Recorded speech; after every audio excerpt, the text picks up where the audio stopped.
अस्सलाम वालेकुम जी, साराना का सलाम कबूल कीजिएगा। इमरान खान ने कल कामरान खान के साथ जो गुफ्तगू की और उसमें उन्होंने जो एक नया पता फेंक दिया है आर्मी चीफ की एक्सटेंशन के हवाले से, उसको लेके पूरे पाकिस्तान के सियासतदान जो हैं वो हैरान है। ख़ास करके अपोजिशन को समझ नहीं आ रही कि अब इमरान खान के इस बयान की मुखालफत करनी है या तायद करनी है और क्या करें। और इमरान खान ने जिस तरह कल गुफ्तगू की है और उनका कि ठीक है मैं तैयार हूँ बात करने के लिए, वो ऐसा लगता है कि इमरान खान ने सबको, पंजाबी में कहते हैं ना, वसा के मारा है। लेकिन ये जो आर्मी चीफ के हवाले से इमरान खान का नया स्टांस है, ये क्यों आया और इसके पीछे क्या कहानी है, आज मैं आपसे इस पर बात करूँगा। ये जो ट्रस्ट डेफिसिट था इस्टेब्लिशमेंट और इमरान खान के दरमियान, ये किसने ख़त्म किया, कौन कौन लोग थे जिन्होंने अपना किरदार अदा किया, किस तरह उन्होंने ये जो ट्रस्ट डेफिसिट है जनरल बाजवा के दरमियान और इमरान खान के दरमियान, इसको कम करने की कोशिश की और इसके अब नताइज क्या निकलेंगे, इस पे मैं आपसे गुफ्तगू करूँगा। देखिए, पिछले कुछ अरसे से आप देख रहे थे कि इमरान खान मुसलसल इस्टेब्लिशमेंट पे ताबड़तोड़ हमले कर रहे हैं, जिसके बाद उनकी लाइव तकरीर जो है वो बैन कर दी गई, टेलीथॉन उनके जो है वो नहीं दिखाए गए, वो चैनल्स जो इस्टेब्लिशमेंट के खिलाफ बात कर रहे थे उनको ज़बान बंदी की गई, वो एंकर्स जो बात करते थे उनके को यहाँ तक मजबूर किया कि कुछ मुल्क छोड़ के भाग गए। इस टाइम साबिर शाकिर बाहर हैं, अरशद शरीफ बाहर हैं, भट्टी साहब बाहर हैं और 2-3 लोग जो हैं वो बाहर हैं। इसका मतलब ये था कि इस्टेब्लिशमेंट ने बहुत शदीद रिएक्शन दिया और इमरान खान के जो गुफ्तगू थी और जो जलसों में वो बात कर रहे थे, उसे डेफिनेटली इस्टेब्लिशमेंट जो थी उसको परेशानी थी। बहरहाल इमरान खान पाकिस्तान के इस वक्त सबसे मकबूल लीडर हैं और एक नौजवानों की पूरी एक नस्ल है जो उनके पीछे खड़ी है। इन हालात में जो पीटीआई के वो हल्के थे जो इस्टेब्लिशमेंट के करीब हैं और जो ज़रा नरम मिजाज हैं और जो वो ये चाहते हैं कि इदारों का टकराव आपस में ना हो, वो इस सूरत हाल से बहुत परेशान थे।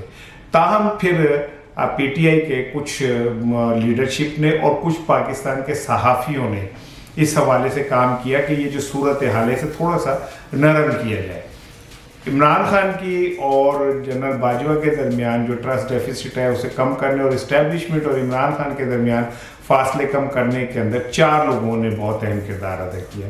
सदर आरिफ अलवी इसमें पेश रहे, इसमें फवाद चौधरी जो थे वो पेश रहे, इसमें साबिक वज़ीर दिफा परवेज़ खटक बहुत पेश रहे और इसमें असद उमर जो थे वो बहुत पेश रहे।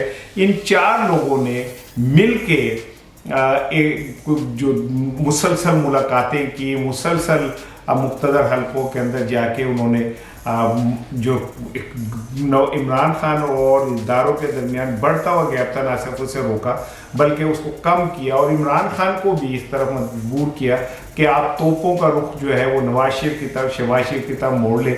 और इसके बदले इमरान खान को क्या यकीन दहानी कराई गई वो बड़ी दिलचस्प है और वो यकीन दहानी ये है कि इलेक्शन में जो इदारे हैं वो कतई गैर जानिबदार रहेंगे और इलेक्शन का जो भी रिजल्ट होगा उसको वो तस्लीम करेंगे। ये वो यकीन दहानी है जो इमरान खान बहुत अरसे से चाह रहे थे। और दूसरी यकीन दहानी ये थी कि इलेक्शन की तारीख का ऐलान किया जाए।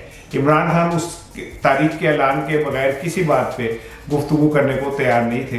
ताहम जब सदर आरिफ अलवी, फवाद चौधरी साहब, परवेज़ खटक, असद उमर मैदान में आए और उन्होंने आके इस्टेब्लिशमेंट से राब्ते किए, मुलाकातें की और मुलाकातें करने के बाद उन्होंने इमरान खान तक भी उनके मैसेज पहुँचाए, फिर इमरान खान के मैसेज उन्होंने आगे पहुँचाए और वो एक दूसरे के साथ मामलात को ज़रा जो एक तो पारा जो था उसको कम करने में अपना किरदार अदा किया, वो सख्त गुफ्तगू इमरान खान जो कर रहे थे उसको कम करने में अपना किरदार अदा किया और उसके बाद इमरान खान को और इस्टेब्लिशमेंट को करीब ले गए। जिसके बाद इमरान खान का जो कल दुनिया टीवी पे इंटरव्यू था वो आपने देखा होगा, बड़ा डिफरेंट था। उसमें इमरान खान की टून डिफरेंट थी। कौमी इश्यूज़ के ऊपर उन्होंने जज्बातियत के बजाय रैशनल होकर बात की और डायलॉग के थ्योरी को भी तस्लीम किया। वो जो सहाफ़ी कौन है जिन्होंने इमरान खान से डायलॉग थ्योरी के ऊपर बात की और उन्हें اس بات پہ اس طرف لے کے آئے کہ آپ ذرا ڈائلاگ کی طرح ایک طرف آئیں. وہ کون ہے؟ میں اگلے وی لاگ میں آپ سے اس پہ بات کروں گا. السلام علیکم.